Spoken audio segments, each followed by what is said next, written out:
방금 들으신 건 향유고래가 내는 소리예요. 단순한 소리처럼 들리시나요?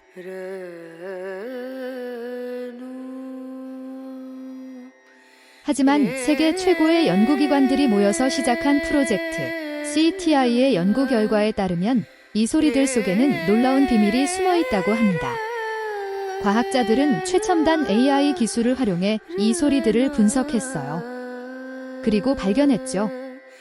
향유고래들이 내는 소리가 단순한 신호가 아니라 나름의 규칙과 패턴을 가지고 있다는 사실을요. 수년간의 연구 끝에 과학자들은 이제 향유고래들의 소리가 어떤 의미를 가질 수 있는지 조금씩 이해하기 시작했습니다.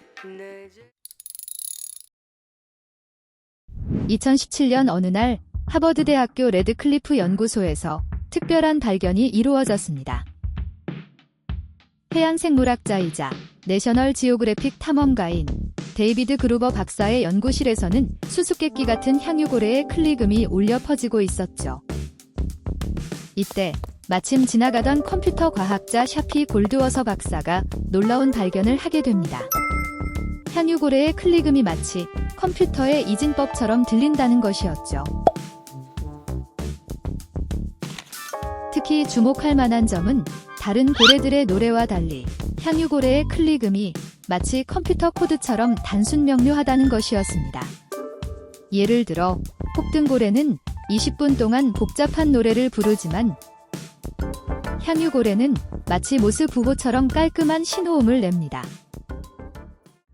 이 발견을 계기로 연구진은 13년간 카리브해 도미니카에서 고래의 소리를 연구해온 또 다른 내셔널 지오그래픽 탐험가 쉐인 게로 박사를 찾아가게 되었습니다. 도미니카의 푸른 바다에서는 놀라운 연구가 시작되었습니다. 연구진은 최첨단 장비를 총동원해 향유고래들을 관찰하기 시작했어요. 하늘에서는 고해상도 카메라를 탑재한 드론이 향유고래들의 움직임을 촬영했고 수심 깊은 곳에서는 특수 수중 마이크가 그들의 소리를 녹음했죠.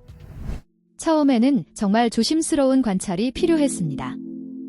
향유고래들의 자연스러운 행동을 방해하지 않으면서도 정확한 데이터를 얻어야 했기 때문이죠. 마치 교실 밖에서 아이들의 자유로운 대화를 몰래 듣는 것처럼 말이에요. 특히 흥미로웠던 것은 향유고래들이 수면 위로 올라올 때였습니다. 향유고래 무리가 특별한 신호음을 주고받은 다음 함께 방향을 바꾸는 모습이 자주 관찰되었죠. 연구진은 수천 시간의 향유고래 소리를 AI에 입력했습니다. 마치 우리가 외국어를 배울 때 수많은 문장을 듣고 패턴을 파악하는 것처럼 말이죠. 처음에는 정말 막막했다고 합니다. 수면 위에서 향유고래들이 서로 신호를 주고받을 때면 우리 귀에는 그저 드르륵거리는 비슷한 소리로만 들렸기 때문이죠. 하지만 AI는 우리 귀로는 구분하기 힘든 미세한 차이를 발견하기 시작했습니다. 예를 들어 향유고래가 먹이를 발견했을 때 내는 클릭음과 동료를 부를 때 내는 클릭음이 조금씩 달랐어요. 심지어 같은 상황에서도 각각의 향유고래마다 조금씩 다른 말투를 가지고 있다는 걸 AI가 찾아냈죠. 2020년 MIT 컴퓨터 과학과의 한 젊은 대학원생이 연구에 새로운 전환점을 가져왔습니다. 원래 로봇공학을 공부하려 했던 프라투샤 샤르마는 향유고래의 소리를 새로운 방식으로 분석하자고 제안했습니다. 지금까지는 향유고래의 소리를 단순한 막대 그래프로만 표현했지만 이를 음악 악보처럼 그려보자는 아이디어였죠. MIT 동료들과 함께 새로운 시각화 방법을 개발한 샤르마는 세 가지 놀라운 패턴을 발견했습니다. 첫째, 향유고래들은 마치 음악가처럼 소리의 간격을 미세하게 조절했어요. 둘째, 때로는 특별한 클릭음을 추가하기도 했습니다. 셋째, 이러한 소리들이 마치 인간 언어의 기본 단위처럼 조합되는 것을 발견했어요. 이 발견은 고래들이 단순한 소리를 넘어 복잡한 언어적 구조를 가지고 있을 가능성을 보여줍니다. 그렇다면 고래들은 이 언어로 어떤 이야기를 나누고 있을까요?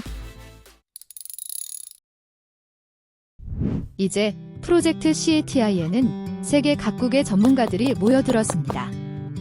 MIT의 자연어 처리 전문가 제이콥 안드레아스 교수는 특별히 흥미로운 관찰 결과를 발견했습니다.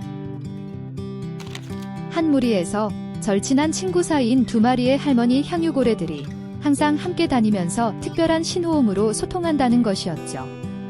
더 놀라운 건 이런 의사소통 방식이 선천적이지 않다는 점입니다. 새끼 향유고래들은 태어날 때부터 말을 할 줄 아는 게 아니었어요. 마치 인간 아기들이 부모에게서 말을 배우듯 향유고래 새끼들도 어미와 무리로부터 소통 방식을 배워나가는 것이었죠. 특히 인상적이었던 것은 도미니카 해안을 따라 수영하던 향유고래들의 행동이었습니다. 서로 보이지도 않는 상황에서 특정한 신호음을 주고받은 후에 마치 약속이라도 한 듯 동시에 먼 바다로 방향을 바꾸는 모습이 관찰되었죠. 하지만 연구진은 이런 관찰 결과를 해석할 때 매우 신중한 태도를 보입니다. 향유고래들의 행동을 너무 인간적인 관점에서 해석하지 않도록 조심해야 하기 때문이죠. 그들만의 독특한 의사소통 방식이 있을 테니까요. 1960년대에 과학자들이 혹등고래의 노래를 발견했을 때 전 세계가 고래를 새로운 시선으로 바라보기 시작했습니다. 이를 계기로 고래를 구하자 캠페인이 시작됐고 해양포유류 보호법이 만들어졌죠. MIT의 안드레아스 교수는 이 연구의 미래 가능성에 대해 이야기합니다. 만약 우리가 향유고래의 의사소통을 이해하는 방법을 개발한다면 이는 다른 동물들의 의사소통을 이해하는 데도 도움이 될 수 있다고 합니다. 일부 연구원들은 이 연구가 가진 더 큰 가능성도 제시합니다. 이런 접근 방식이 언젠가는 외계 문명과의 소통 연구에도 영감을 줄 수 있다는 것이죠. 마치 오래된 영화 스타트rek의 한 장면 같지만 이제 과학자들은 실제로 한 걸음씩 나아가고 있습니다. 하지만 연구진은 현실적인 목표에 더 집중하고 있습니다. 우선은 향유고래들의 의사소통을 더 잘 이해하고 이를 통해 해양 생태계 보호에 도움이 되는 것이 목표라고 합니다. 우리는 아기 고래처럼 이제 겨우 배우기 시작했어요. 아주 조금이죠. 다음에 혹시 바다에서 고래를 보게 된다면 잠시 멈춰 그들의 소리에 귀를 기울여 보세요. 우리가 미처 이해하지 못했던 놀라운 이야기가 그 속에 담겨 있을지도 모르니까요. 오늘도 시청해주셔서 감사합니다. 영상이 재밌었다면 구독과 좋아요 부탁드려요.